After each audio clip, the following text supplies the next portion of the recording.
A royal effort by Rajasthan sees them get across the line against Punjab and stop this juggernaut. They had 5 in a row. They were going for 6. It was not to be because Rajasthan just too good in the day. And well, it's not just the fans of Rajasthan who are cheering. It's the fans of Hyderabad and Kolkata who are also cheering. The world was against Punjab today. No fair. But that's what has happened. Let's show you the little mini scorecard. It was 185 that was put by Punjab on the board, put into bat after Steve Smith won the toss. And then Smith and his boys getting there with 7 wickets to spare, with 2.5 overs to spare. You'd have to say that they have done this even easier than they did the chase against Mumbai, which was about 10 runs more. I have Michael Vaughan and Pommie Mbangwa here with me. Michael, geez, that's a solid batting effort with the boys in blue and pink. Yeah, that's disruption. It's obviously the pitch got a bit better. I think the dew's playing a factor. 75% of games in the last 20 have been won by the chasing side. So yeah. Most teams thought that at the start of the tournament that the chase was on. Whether Pommie's out there, whether the dew's playing more of a factor, it seems to be in the last week or so. And the pitch just looked an absolute beauty to just play your strokes on. And when you've got a mindset which is pretty much that you have to go for it to try and get that net run rate down, you've got no other option but to win the game, win it fast. It just frees you up as a player because you don't really have the consequence in the back of your mind because there isn't a consequence. You've just got to get it done. And that was the mindset of Rajasthan. Magnificent striking by Stokes. Smith found his mojo, and at the end there, Butler, well, he just helps himself to a few sixes. Yeah, and Sanju Samson again, unfortunate for me to miss out on a back-to-back 50, right? With that run out, I thought for a second, hang on, Suchit, he did the same against Hyderabad, a smooth chase, yeah, inspirational bit of fielding at the boundary, gets Manish Pandey caught out, and then, Hyderabad just sort of disintegrates. For a second, I thought, hang on, has he done that again? But I guess lightning does not strike twice in the same place. Yeah, from the start, from the way that Stokes started them off, you just felt it was going one way. When we chatted at 10 overs, it really was one-way traffic. Absolutely no answers whatsoever for Kings 11. They just couldn't find an answer, couldn't take wickets, couldn't stem the flow of runs. And it seemed each batsman that walked out there just played with the same attitude and mindset. And as Michael says, because the game is as it is, and you made the point, Michael, at the 10 over break, that you can't just play, okay, we must just get the victory. Because the victory is not going to be enough when you look at it all in the end. Yeah. When you're short by 0.002, in the net run rate. You don't want that to be the case. So with all the information that you're getting and you're reviewing, you've got to have everybody on the same page and understanding that should we get into a position to win, we've got to win and win well so that we're contending for that 4th spot if everything aligns, And I don't think they could have done it any better today. The Rajasthan Royals. Brilliant. Yeah, they were absolutely smooth. There was that opening stand in the power play with, of course, Ben Stokes just decided that he was going to take control of the power play. Robin Uthappa on the other side, just happy to give him the strike. In the end, Robin himself got 30 runs of 23. Great 6. Tried again. Very long boundary. Pooran there. You're not going to get it through him. You're not going to get it through Pooran. But Sanju Samson, I think the biggest problem with Samson, the biggest complaint people have had with Samson is that good-looking player, problem with consistency. Today, Michael, he showed that consistency. He showed the speed. He showed that confidence. So Rajasthan will be very happy with what has happened in the previous 2 games with young Sanju. Yeah, I mean, he's a class act. India have got so many players like Sanju Samson. It's a massive of talent that India are now producing in terms of the batting department.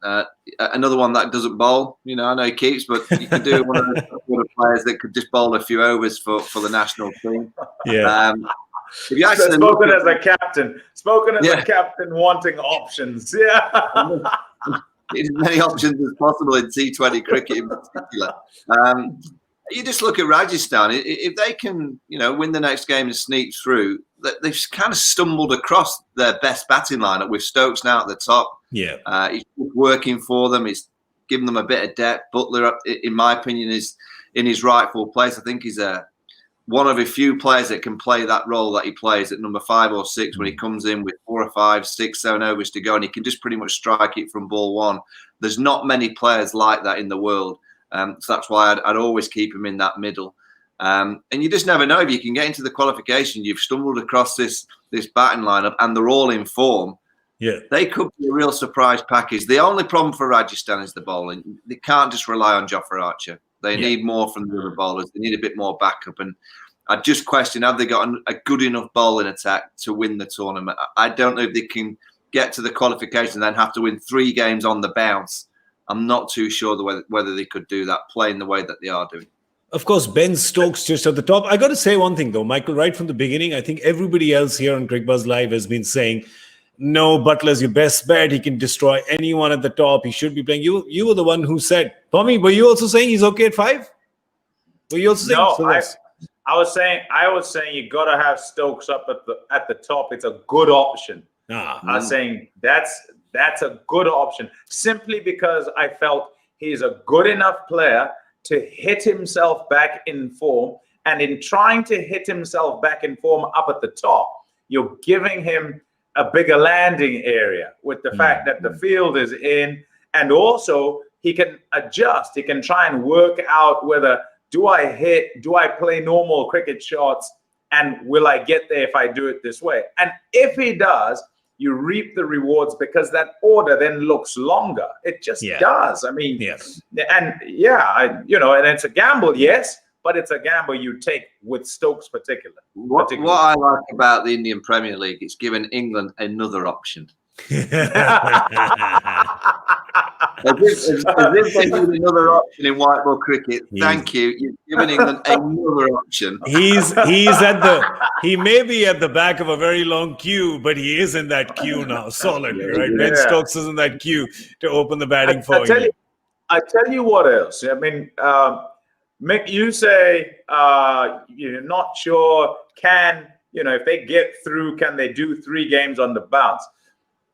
Often with many teams, you ask yourself this question: can Stokes win you a game single-handedly, regularly? You answer that yes. Can Butler win you a game single-handedly, regularly? Answer to that yes. Can Archer win you a game single-handedly, regularly? Yes. Can Smith do it? Yes, maybe not as much, maybe not as much as the other 3, but you'd say, yeah. Then you go to other players. I'll throw Sanju Samson in there.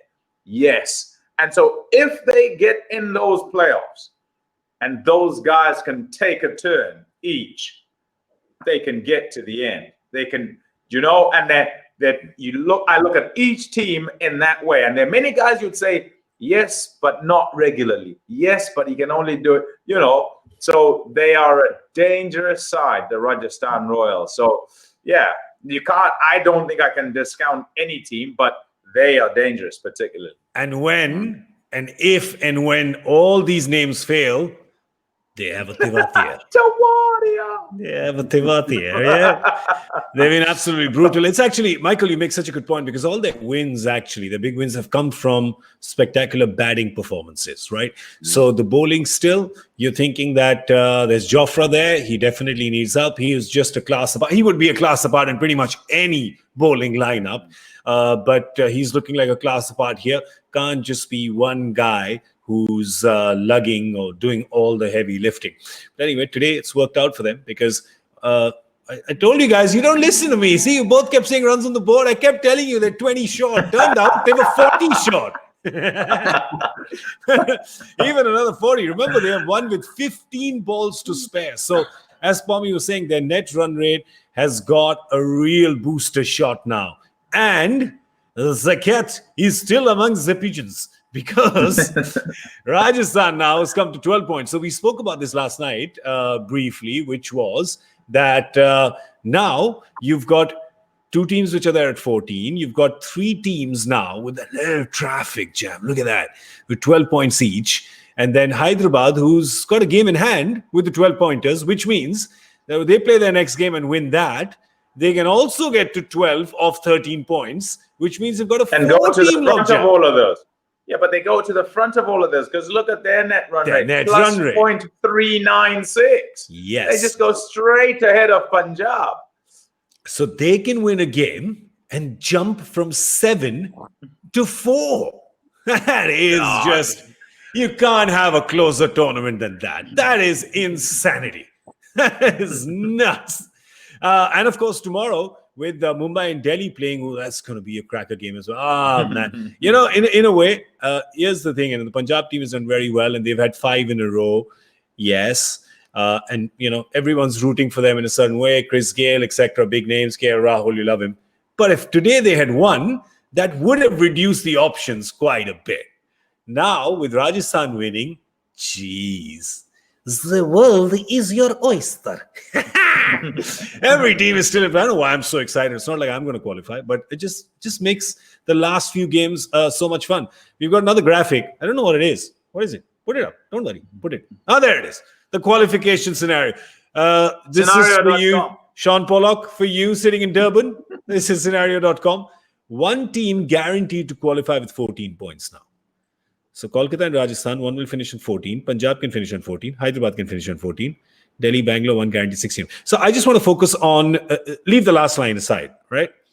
If you just focus on the top 4 lines, which is if Kolkata, Rajasthan, Punjab, and Hyderabad all finish on 14, Michael, one of them will finish on 14. So you have 3 teams finishing on 14 potentially. Hyderabad then actually has the best chance because of their net run rate. Oops, here it comes. The dirty devil, NRR. Yeah, but Hyderabad have got to win the big 2 games. They've got 2 monsters to try and get through. I just look at that Calcutta versus Rajasthan game. That for me could be the deciding one of those 2 teams. Just look at Delhi as well. Delhi on this kind of downward slide. They've got 2 massive games coming up, playing Mumbai and also Bangalore. Delhi continue to play like they have done the last 2 or 3 games. They could end up losing those 2 games. They might not qualify, having been right at the top for pretty much the whole of the IPL. Yeah. Who's got the nerve now? Who's got the players to stand up when it really counts? Who can play the fearless brand of cricket? You know, when it really matters. Rajasthan did it tonight. I'm really intrigued by Delhi. I want to know how they're going to get back on track because they've been well off track for the last 3 games. And Ricky Ponting will have had that pad out. He'll have been talking to his team, trying to get them into some kind of positivity. But they've got 2 big games to play. They're playing his old team. They're playing his old team tomorrow. They're playing Mumbai. If you remember, it was Ricky Ponting who himself selflessly sat out of the team, and then of course handed over captaincy. And Mumbai has won 4 titles. So if you know somebody who can take the correct decisions for a team, irrespective of who the name is, it's Ricky Ponting. And Delhi will be wanting to do that. But I also want to just draw attention real quick. We're talking about Bangalore, right? About Hyderabad tomorrow playing Bangalore. Don't forget that Bangalore is also coming off the back of 2 losses. And 2 losses, Pommie, where they didn't really look like they were in the game. Yeah, so not peaking duck. Duck, poison. Peaking at the right time. I think it's important. And we weren't on air, I think. Michael referred to it. And I think I was on this show and I said it might be the right time to have a loss when Delhi lost the first time. Yeah. And it was you, Gaurav, who said, yeah, it's okay to say they're going to lose and it's the right time to lose now. But what if they go 3 losses on the bounce? Well, here we go. They've gone 3 losses on the bounce. So year after year, we turn up and we have these high pressure situations at both ends of the table. And when I say both ends, I mean just about everywhere on the table, because towards the bottom, you've got people trying to get to what is the middle, top 4, as it were, number 4, right? But at the top, there's also the issue of getting first place or second place. And so it doesn't matter which game it is. They're all pressure games. And you could argue that the games at the beginning for the Delhi Capitals were non-pressure games. They could just go and express their skills and had no problem doing that. In looking at the team they have, the only thing that you would say, oh, chink in their armor, and I said this towards the beginning of the tournament, the only thing I looked at as they're all a bit young, all of them. So it doesn't matter who you name as part of their team I like, and I've liked them from the beginning. But Kagiso Rabada as leader of the attack, yes, he's been around a little while, but he's done a lot in a short while. So in terms of experience, you might say, yes, he's experienced, but he's young, right? Nokia, young.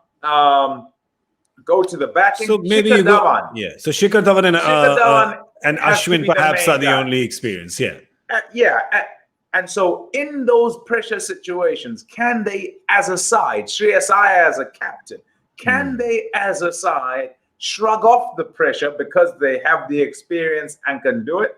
That is the question. They have the skills. We know that. Whereas Mumbai has experience. They have experience. They have experience of winning. Has some experience, right? Has not experience in critical places, and not necessarily of winning. But they have experience with critical guys in their side. So I look forward to it. I mean, this is good. This is how you want the tournament to be. Of course, we will, when we do, we are going to look forward to the two games tomorrow. Let's just wrap up business with this game today, because KL Rahul has said after the game that this was an absolutely horrible loss. And Michael, we talk about this in the show a lot. There are losses and then there are horrible losses, right? When you're just not in the game at all. And I think that Rajasthan just came with that intent today. You could just tell. You could tell from the way Ben Stokes batted. You could tell from the way Steve Smith, I think his second or third ball, decided to take on the leg spinner, decided to take on Bishnoi and said, hang on, you kids have done way too much dominating of other batsmen. I'm going to show you who the grown-up here is, right? I think just all of them today came with that. There was never a stutter. There was just no stutter. And as a fielding team, that can be really demoralizing, because not even one ball out of the 17 and a half overs that they bowled did they really feel that they had a whiff of a chance. Yeah, I mean, psychology plays such a big part of cricket. And when you have a team like Rajasthan who have no other option but to be aggressive and to attack, just stare at the ball to try and whack. There's no other thought process. There's no thought process or feelings that if it went wrong, it'd be a mistake. They just had a clear vision, and you kind of want to bottle that up and play it as consistently as you possibly can. I mean, England for 4 years in white ball cricket, Owen Morgan got the team to be playing that standard and that kind of mindset week after week, game after game. Remarkable how he did it. Obviously, you need the player to do so, but the culture in and around the team in white ball cricket of this era, forget our era, Pommie, where it was, you get your 240s, 250s, and you kind of maneuver it around. That era is gone. This era is all about fearless. It's all about having the mindset of just disruption and going out there and striking hard, whacking the ball, knowing your options in terms of kind of areas to hit. And I just reckon Rajasthan, and also you look at Chennai Super Kings the last couple of games, they freed themselves up. Yep. They've been knocked out, and suddenly they've come out and played a real strong game of cricket, because they're just thinking of nothing but just kind of having a bit of fun and playing this fearless brand. And that is a real hard thing to do under immense pressures, to try and play cricket like you used to play when you were 10.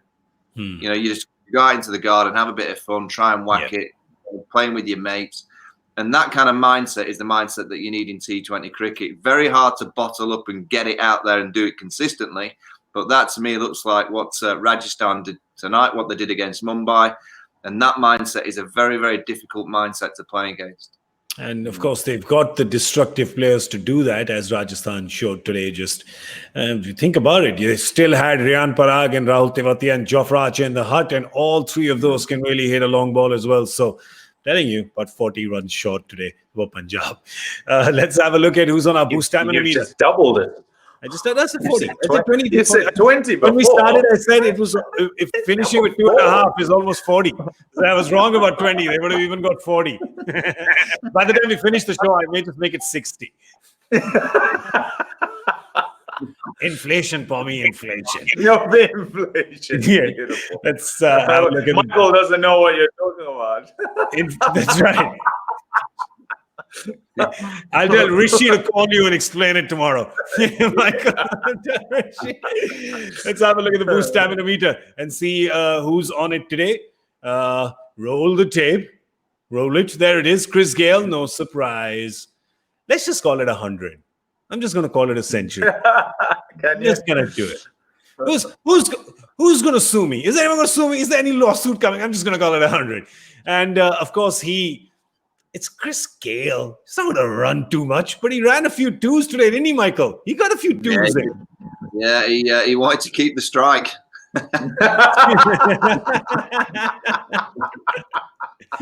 Is If you notice, he doesn't run many twos for his batting partner.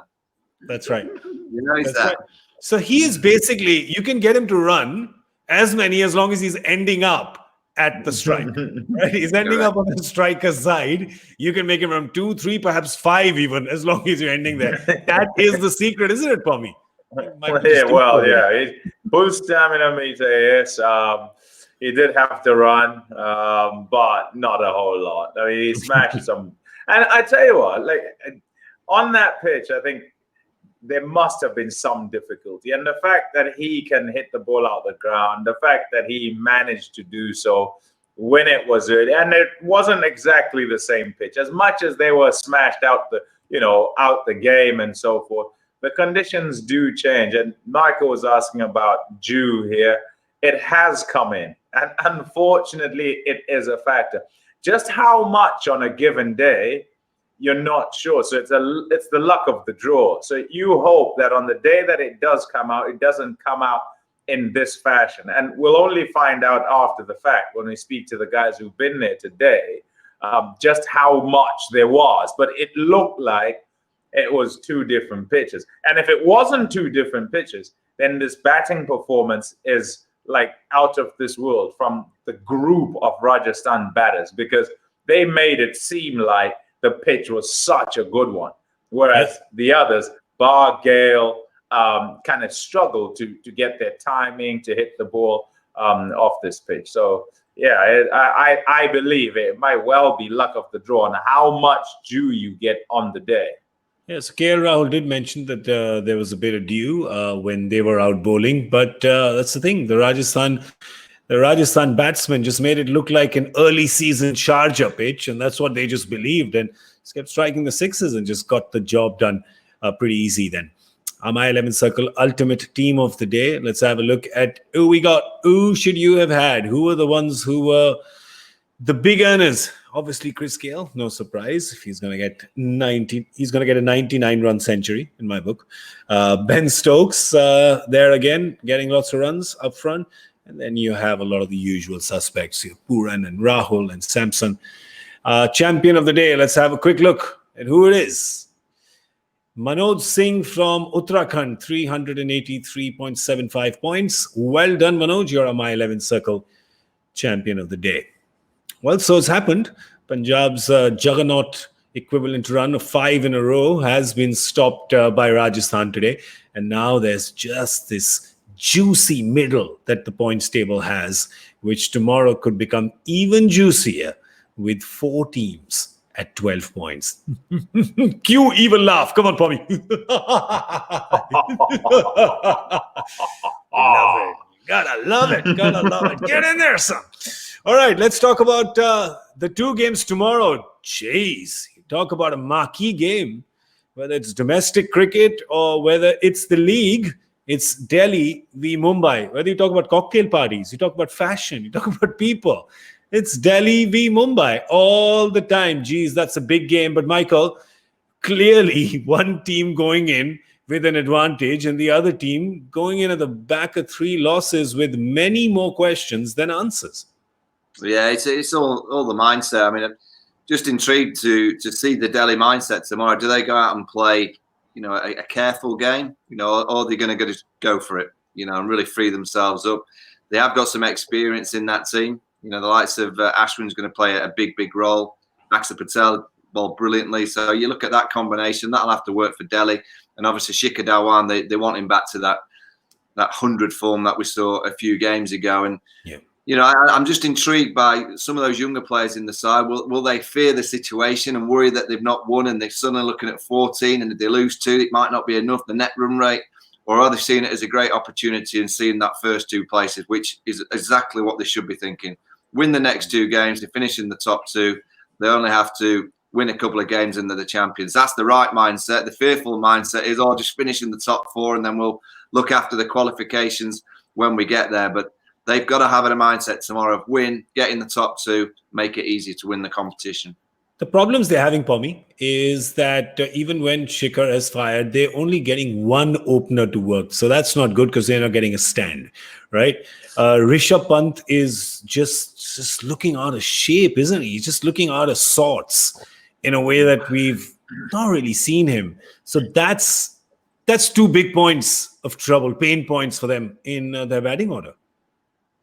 Yeah, so I think that in this format of the game, this shortest format, it's punishing in that when guys are sort of, go off color, you lose the game. It's as simple as that, and things look horrible. It just looks like you're out of it. And what's happened for Delhi, if you think about the way they started, everyone was doing something.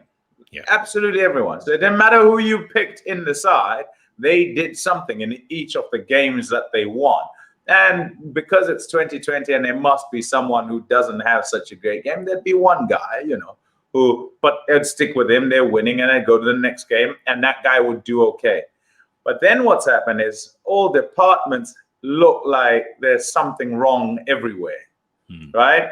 And this is the challenge. Now, how do you then play? Do you play like, we've got to carefully get out of it? I remember doing a post-match interview with Shreyas Iyer, and he spoke about how he and Ricky Ponting told everybody to go out, express themselves with no fear. Just play and show your skills. And everyone was doing that, and things were going well. And I asked, well, what about your form? And I think it was after that 88 he got, where some of those shots that he played. I said, and he was that happy, he turned the question around. He answered it. He says, yeah, I'm happy with how I'm playing. I think I'm playing well. What do you think? To me at the presentation, right? Yeah. That's how happy he was. The last time I spoke to him, he couldn't string a sentence together, really. Yeah. Because they'd lost and it was the 3rd time on the bounce. And all of a sudden, it was as if that nervous guy from 2 years ago was back. And that's what sport does. That's what this game does. It gets, a couple of performances get you doubting things. And if you are not able to rid yourself of the doubt, then you can't perform optimally. And so the quest for Ponting and for Iyer is to get a smile back on the guys' faces and say, look, you're good.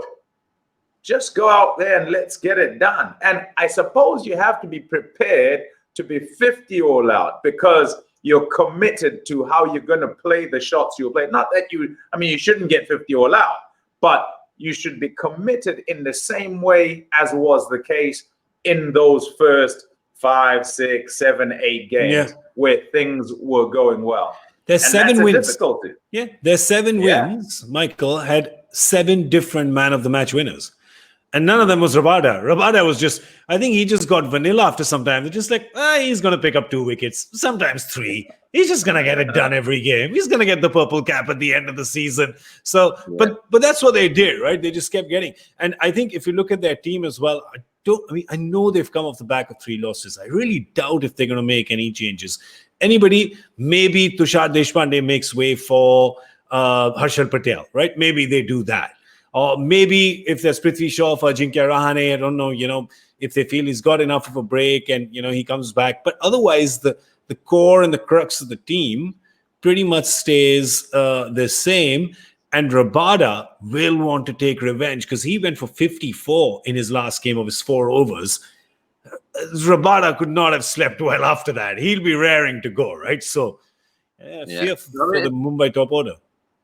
They've got on paper a good team. I personally bring Cricbuzz in for Ajinkya Rahane at the top. I think he's now had a few games sat on the sidelines, dropped, rested, whatever you want to call it. I'd free him up to go out there and just play.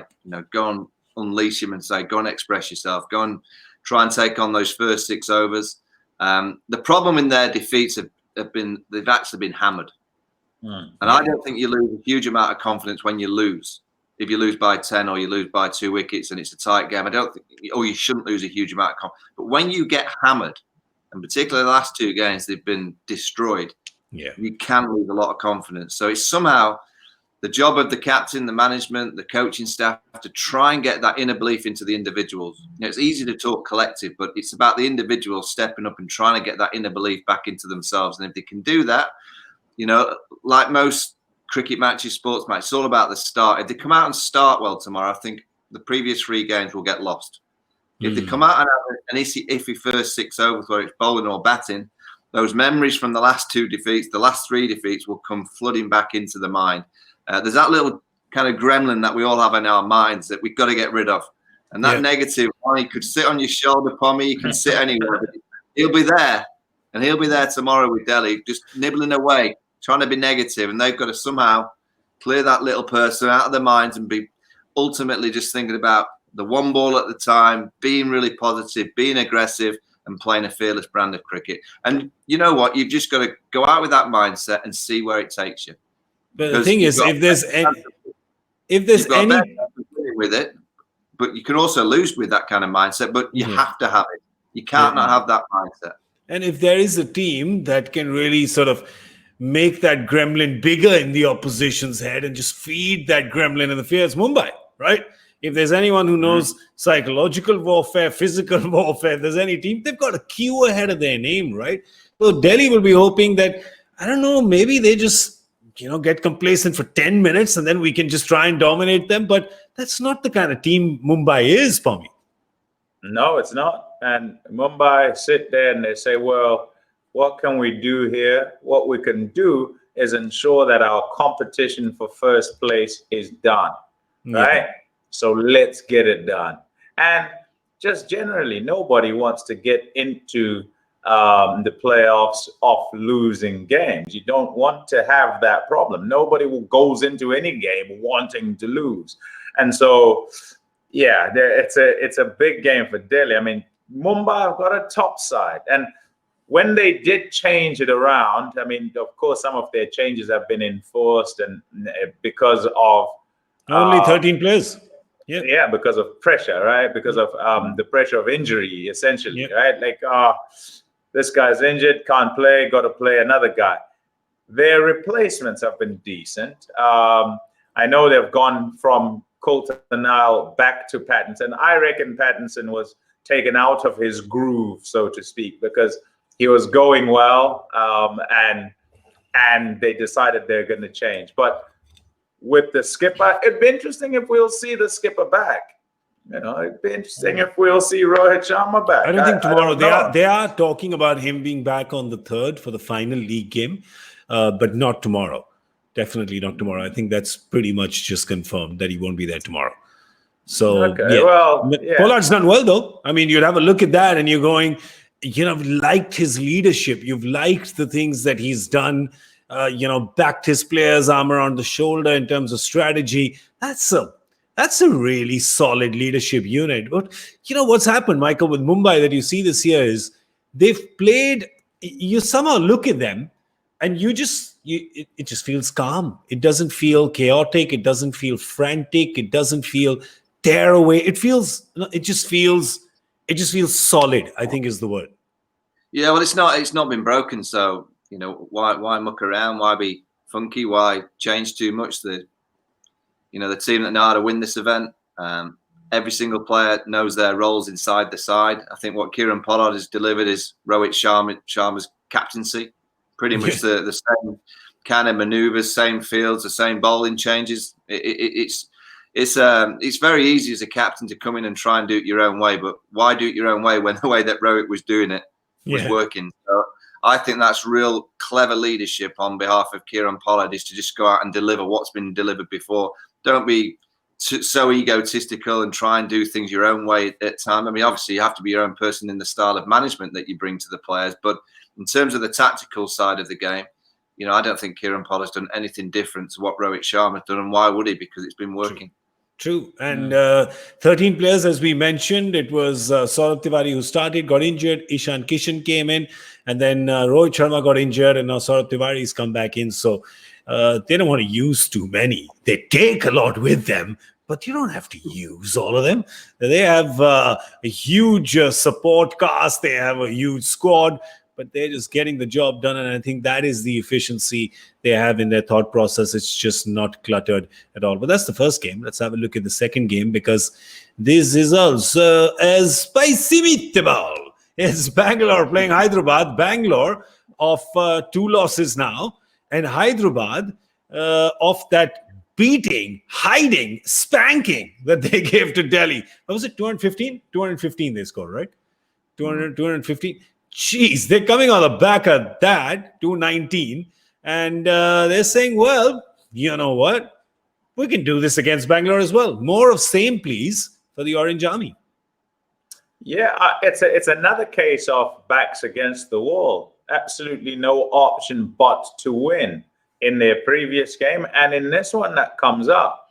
And what they did in the previous game in terms of remove emotion, remove egos, remove reputation, and assess what the team requires, and it paid off, was drop a guy who's been getting runs for them, loads of them. They broke a partnership up at the top. That's been the backbone of their whole team.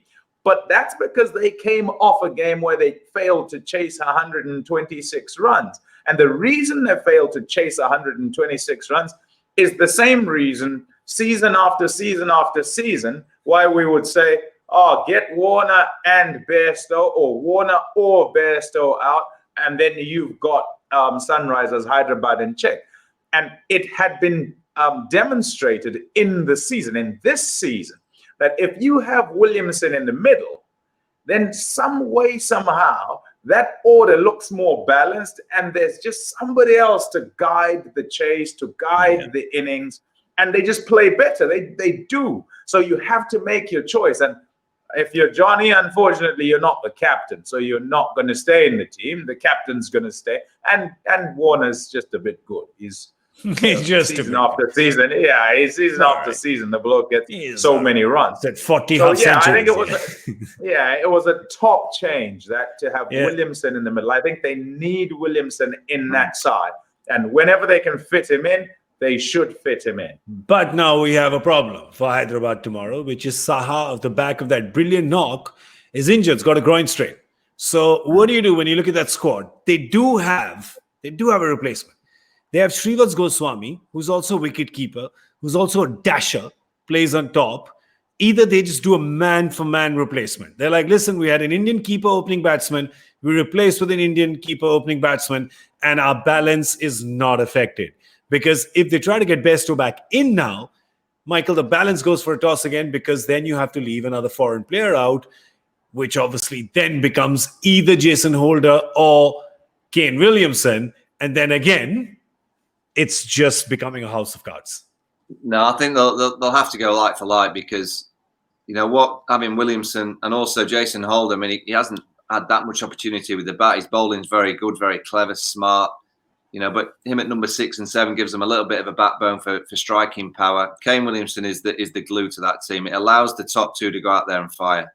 I think without Kane Williamson, Johnny Bairstow and David Warner, when they were together, almost playing a little bit within themselves, because they were probably worried that if one of them got out, there was no one in that middle order to kind of cement the team together. With Kane Williamson in that side, I think the opening partnership know they can go and go hard.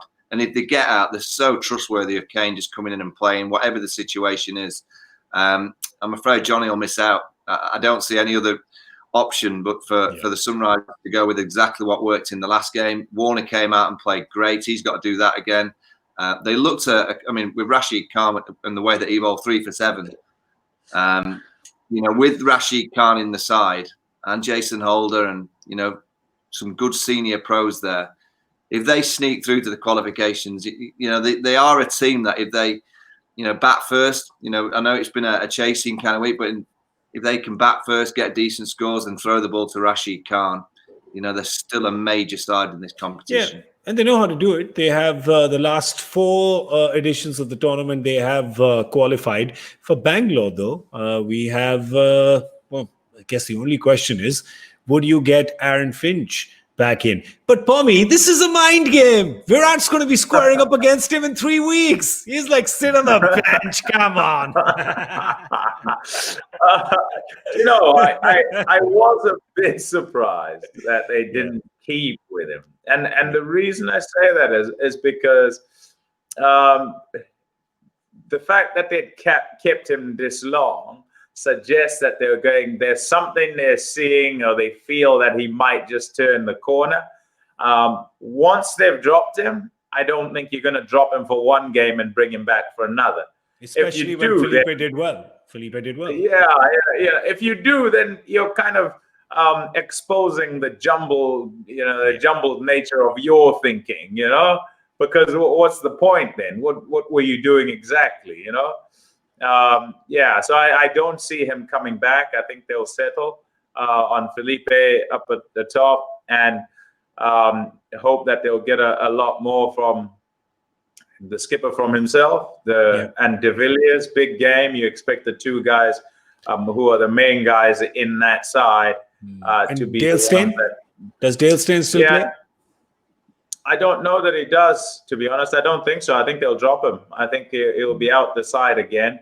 If I'm looking for the 4 guys, I'm going, and I love Dale Steyn, so it pains me to do this. But AB De Villiers in the side, Chris Morris definitely in the side. And I think you want to go with Mo and Ali again. I do anyway. I think you want Mo and Ali again because of what he brings in terms of a bit more of depth with the batting. He also can give you some off spin. Good bowler and good cricketer, and crunch game. You need a guy like that. Yeah, I'm a big Moeen Ali fan as well, and I'm guessing, Michael, you are. I mean, when he's playing in Sharjah and when the team is playing in Sharjah, you need the experience and the guile when it comes to sort of bowlers, because almost everything is being delivered outside because the boundary is 2 steps from the 30-yard circle. Yeah, I mean, there's one area that I'm amazed that they haven't tried Moeen Ali. That's at the top of the order. Yeah, he's a wonderful timer of a cricket ball, and he can strike it effortlessly over the top. So when the fielders have only got 2 outside the circle, he can just maneuver the ball into the gaps beautifully. So I'm amazed they haven't just given that just a chance, just for 2 or 3 games. He's a high class cricketer that adds in all departments. Very calm under pressure. So the other one, Zudana, I guess he could come in, the left armour for Dale Steyn. I hate to see legends like Dale Steyn that just look like they're coming toward. He's obviously coming towards the end, but I just want to remember Dale Steyn for knocking my off stump out the ground on many occasions at 90 miles an hour.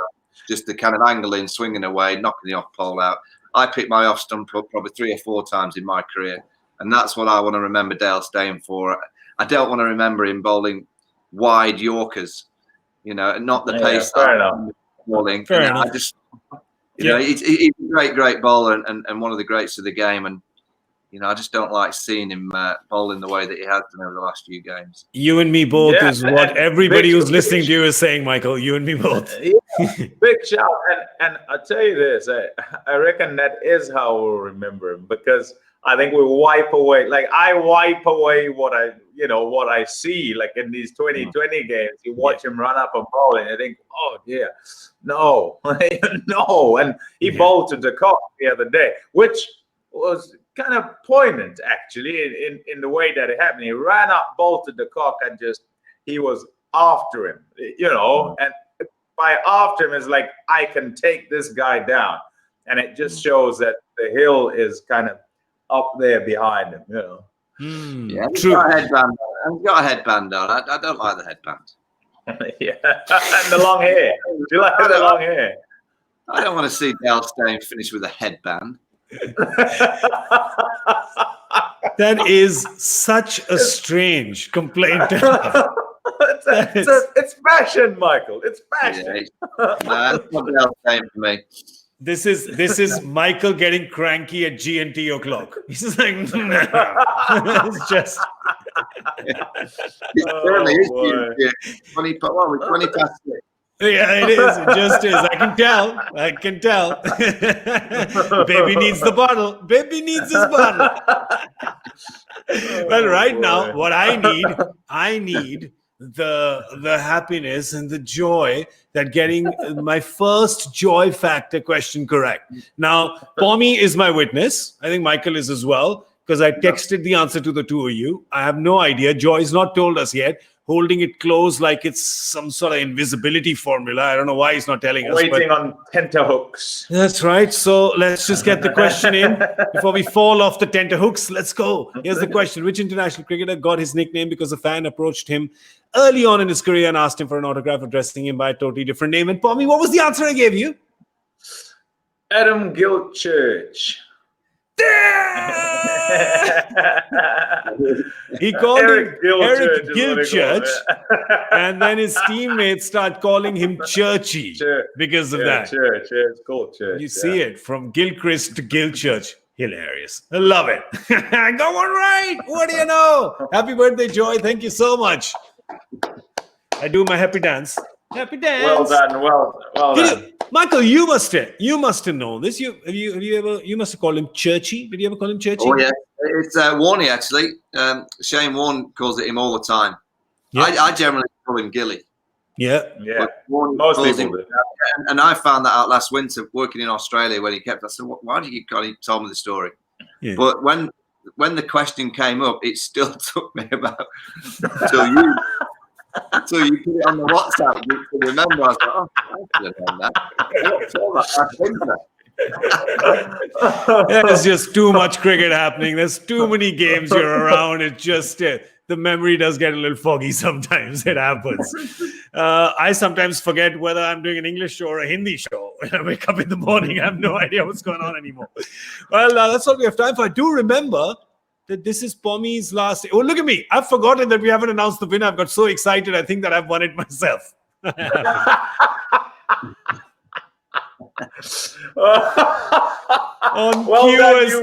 win. Yeah. You win. I just win the day. I win Friday. You win the internet. Yeah, you win everything. Yeah. But there is a person who has won. There is no prize. There is no gift voucher. There is just a little bit of applause from us. Chitran, congratulations. Chitran has given us the correct answer. So congratulations to you. You're the real winner, not me. I'm glad it's not like at high Michael at Deadpool 444, you know. Yeah. So you weren't here, Pommie. On one of the days, somebody changed their handle to Sorry Gaurav. It's all happening. That's good. It's all happening. What I do remember, though, that it is actually Pommie's last day here with us at Cricbuzz Live. It is. Yeah. Heartbreak Hotel. I'm going to be kept occupied here in the UAE, unfortunately, mate. So, I can't just sit in my room and talk to you guys. Have a nice time. I just want to say that when you're in the hotel room, at least I know you're not lost in a car on your way to Oman. Right? Because that is a serious danger. So I hope you stay in the UAE, right? Yeah, I'm not going in the maroon Range Rover. Okay, I'm not going in there. That's the one that goes to Oman. It's the Oman Express.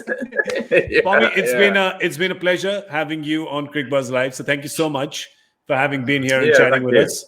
You're always a jolly presence. So thank you so much, and hopefully we'll see you really soon. And all the best and go well.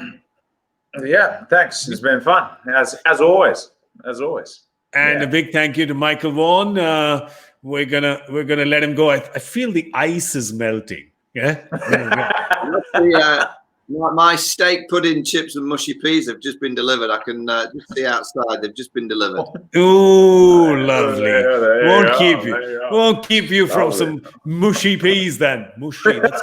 That's how you say it. That's how. See, you learn so much from us over here.